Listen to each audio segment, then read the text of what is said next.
Well, I'm in support of the cause. I don't disagree that children should be sexualised in schools.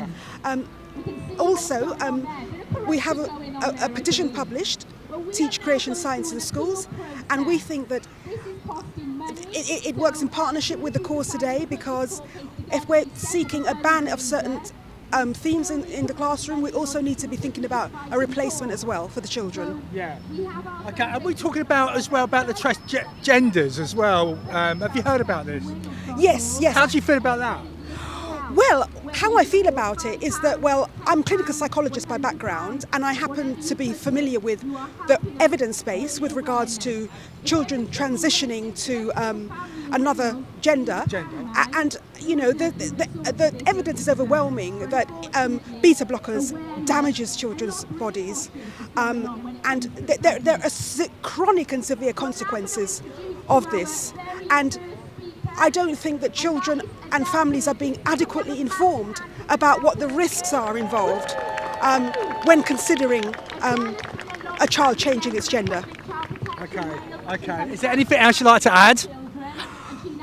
Well, I think that this whole agenda in education, I think our government needs to think very seriously and look very deeply at the evidence, because what we don't want is to create casualties in our society. And I'm very worried about the next generation of children.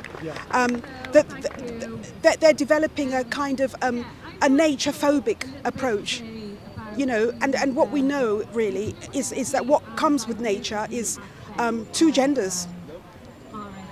We haven't got multiple genders. So how long has this been going on?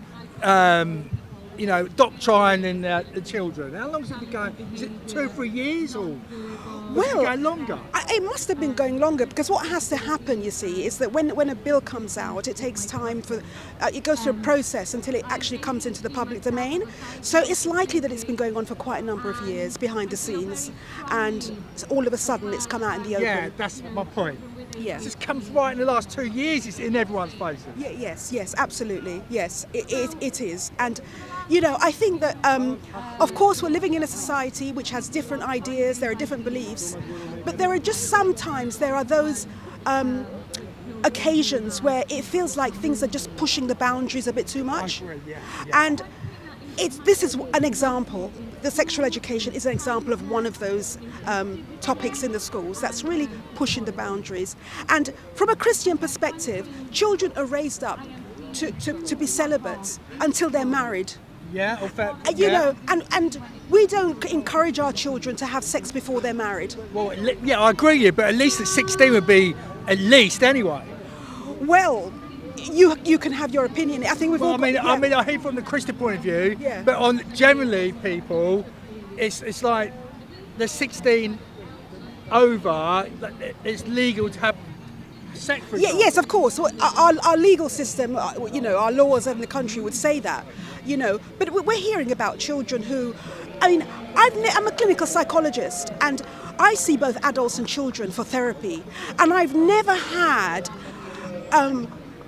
the volume of referrals for children as I've had now.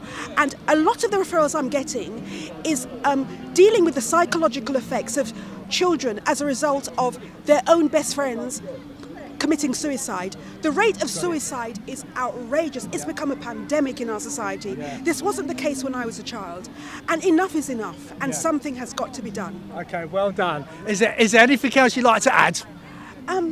No, I think that's me for now. Thank you. All right, God bless you. Yeah. Can I give you my card? Yes. Yes, that was wonderful. Well done for that.